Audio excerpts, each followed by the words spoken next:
এই একটা জিনিস খেয়াল করছো, পাশের বাড়ির ভাই আর ভাবি এখন আর ঝগড়া করেন না? ভাবির বেডরুমের জানলা ঠিক করার পরের থেকেই ঝগড়াঝাটি বন্ধ হয়ে গেছে। বুঝলাম না, জানলার সাথে ঝগড়ার কি সম্পর্ক? আরে বোকা, ভাবির জানলা বাইরের থেকে খোলা যেত। এই তুমি কি করে জানলে বাইরে থেকে খোলা যেত?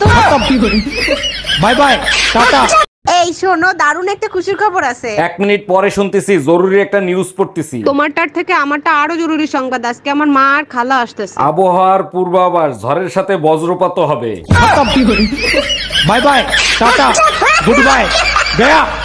দুনিয়ায় এত কিছু থাকতে তুই মসজিদের মাইক চুরি করতে গেছিলি কেন? ভাবছিলাম আল্লাহর জিনিস চুরি করলে কেউ কিছু বলবে না। আমি বুঝলাম না, ইমাম সাহেব তোরে হাতে নাতে ধরার পরে ছাইড়া দিল কেন? ইমাম সাহেবরে বললাম আজান বাসা পর্যন্ত পৌঁছায় না, তাই সামনে নিয়ে লাগাচ্ছি।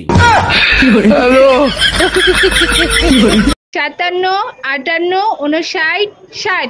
Happy anniversary Shaon. বলো কি, তাই নাকি? আজকে আমাদের ম্যারেজ ডে।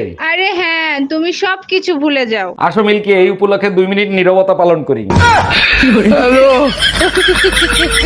শোনো, ঘূর্ণিঝড় শুরু হলে তোমারে সমুদ্রে নিয়ে যাবো, ওখানে বড় বড় ঢেউ দেখতে পাবা। দুর্যোগ হইলেই তুমি আমারে ঘুরতে নিয়ে যাও, ভারী বৃষ্টি হলে পাহাড়ে নিয়ে যাও, ঘূর্ণিঝড় হলে সমুদ্রে নিয়ে যাও। কাহিনী কি? কিসের কাহিনী? আমার ধন সম্পত্তি তো সব তোমার নামে লেখা। আমি মরলে তুমি সবকিছুর মালিক হবা, তাই না?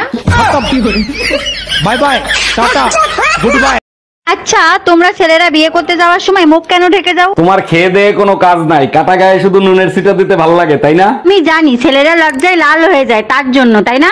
আরে না, ফাঁসি দেওয়ার সময় আসামিকে যে কারণে মুখ ঢেকে রাখে সেই কারণে। যাক, অবশেষে মামুনের বিয়েটাও হইলো। একটা জিনিস খেয়াল করছো, মামুন ভাইয়ের বউ কিন্তু অনেক সুন্দর। হ্যাঁ, খেয়াল করছি। গাধাদের কপালেই সবসময় সুন্দর বউ জোটে। তুমিও না সব সময় শুধু আমার প্রশংসা করতে থাকো।